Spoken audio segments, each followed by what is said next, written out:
Hi Kamammies! Welcome back to my channel. For those who don't know me, I'm Mommy Isay. So I'm a new mom. I gave birth 6 months ago. So I have a baby boy named KZJ.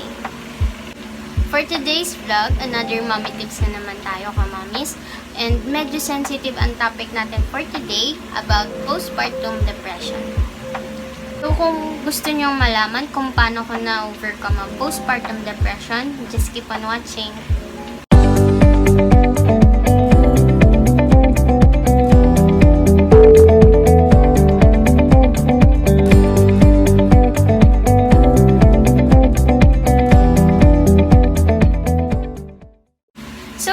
Kamamis, pag-uusapan natin ngayon ang PPD or tinatawag na lang postpartum depression. Kung ano ba ang ibig sabihin nito at kung paano ba ito malulutasan. And isi-share ko na rin sa inyo kung ano yung mga naranasan ko about PPD. Disclaimer lang po Kamamis, hindi po ako expert or professional. Ginawa ko po itong video na to para maging aware ang mga new moms or first time mom para hindi na nila maranasan ang PPD. And itong mga tips or advices na ibibigay ko ay based lamang po sa mga experiences ko. So, let's start kung ano nga ba ang natawag na postpartum depression. So, according to webmd.com, postpartum depression is a complex mix of physical and emotional and behavioral changes that happen in a woman after giving birth. And according to the DSM-5, a manual used to diagnose mental disorders, PPD is a form of major depression that has its onset within 4 weeks after delivery. The diagnosis of postpartum depression is based not only on the length of time between delivery and onset, but also on the severity of the depression. So, PPD is the kind of depression to a woman experiences after giving birth. So, mafe-feel mo siya sa first year ng baby mo, pero yung effects niya as 4 weeks after giving birth ay mararamdaman mo na siya. So, paano ba natin malulutasan or paano natin ma-overcome ang PPD? Tip number 1 on how to cope with PPD is to know that you're feeling something different. Parang hindi yun yung normal na nafe-feel mo. No, buntis ka pa or hindi ka buntis. Out of nowhere, maiiyak ka. Out of nowhere, malulungkot ka. Kasi dun pa lang, mapipinpoint mo na meron kang kakaibang nararamdaman. Kasi for example, ako, naiiyak ako pag tinitignan ko yung baby ko. Hindi ko alam kung dahil ba sa happiness or feeling na kasi syempre, di ba, pag new mom ka, parang ikaw lang lagi may hawak sa baby mo. Tapos, ikaw lang nag-aalaga. Tapos, si husband mo nasa work pa. Tapos, parang feeling mo, wala kang karamay. Kaya nalulungkot ka. Tip number 2 is to acknowledge and accept what you are feeling. If you know that you're feeling something different, then second, you acknowledge and accept it. Kasi, ang pinakamahirap kasi dito, Mami, sa depression is yung pipigilan mo yung nararamdaman mo, parang sasabihin mo, ay, wala lang to. Pero hindi. Kailangan sasabihin mo, tanggapin mo, na okay, nalulungkot ka, pero after a while, magiging okay ka din.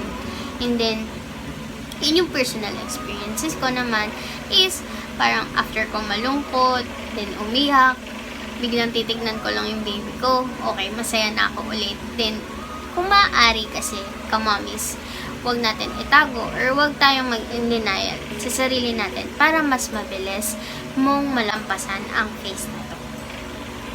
Tip number 3, share how you feel with someone you trust. Once you accept it, then share how you feel with someone who will not judge you. It can be your husband or partner, a member of the family, relatives, or a best friend.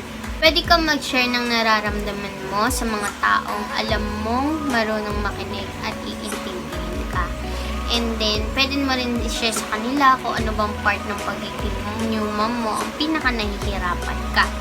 Yung ibang mommies nga, nahihirapan sila sa breastfeeding, pag-a-adjust, sa pagtulog, sa changes sa body nila, and pwede ka rin makipag-usap sa mga new moms through the help of social medias.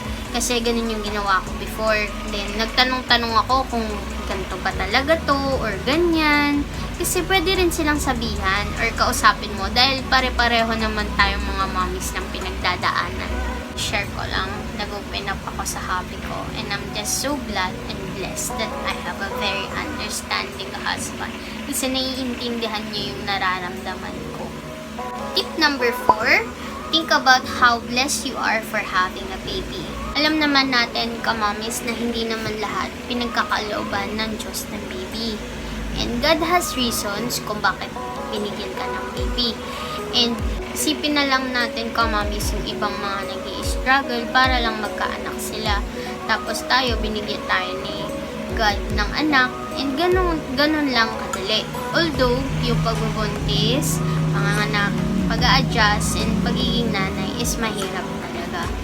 But baby is a blessing. It's always a blessing. And it is the biggest blessing that I have received from God. Alam mo yun, pag nagkakaedad na tayo, just looking at your baby, tapos parang, oh God, thank you for blessing me a baby boy. Tapos whenever he smiles, ang sarap lang sa pakiramdam. So yun nga, isipin na lang natin kung gaano tayo ka-blessed for having a baby. And thank God always. Tip number 5, seek medical help or counseling. Kung hindi mo naman feel na mag-share sa mga kakilala mo, pwede kang mag-ask from your OB or from psychiatrist. Pero hindi naman ibig sabihin na seek medical help is with regards to your mental health, may mali na sa sarili mo. Sometimes kasi kailangan lang talaga natin na makarinig ng mga advices from professionals kasi meron silang mga gamot na pwedeng i-refer sa atin or mga advices na proven medically para mas madali nating masolusyonan ang anumang mga pinagdadaanan natin. Tip number 6, reward yourself. Reward yourself once in a while. Dapat may me time ka rin para sa sarili mo or lumabas kayo with your family. Kasi in my case, Daddy Care always asks me kung gusto ko ba gumala, kung gusto ko bang kumain sa labas. So ako, sige go. Para we have a quality time naman as a family kasi okay na ako sa ganun. Kasi quality time with your family is the best. Tip number 7, pray. Remember that God is in control. Kasi at the end of the day, kahit naman sino yung kausapin or kahit sino man yung lapitan mo, kahit naman ano yung solusyon or tips na i-advise nila sa'yo, iba pa rin ang pakiramdam when you talk to God. Kasi end of the day, kahit sino naman yung lapitan or yung kausapin mo, kahit ano man yung mga solusyon or tips na i-advise nila sa'yo, iba pa rin ang pakiramdam when you talk to God. Alam mo yun, thank you Lord for this blessing. Mahirap man, pero you can always ask for strength and guidance. Hindi naman sa lahat ng panahon meron kang matetext or matchat na sabihan mo ng problema mo. Pero si God, 24/7, pwede mo siyang kausapin. And do not lose your relationship with God kasi dadating yung moment na kayong dalawa lang negatibo magtutulungan and wala kang hihingian ng help kung hindi siya lang. And I think the best is to do motherhood or enjoy motherhood is with God. Kung nasan ka man ngayon sa pinagdadaanan mo as a first-time mom, continue to fight and stay strong lang, kamamis. So that's all for today, kamamis. I hope you enjoyed this video and thank you so much for watching and thank you for supporting this channel. Make sure to like and subscribe para ma-notify ka sa iba't ibang tips na ibibigay ko pa sa inyo. So, see you in my next vlog. God bless you!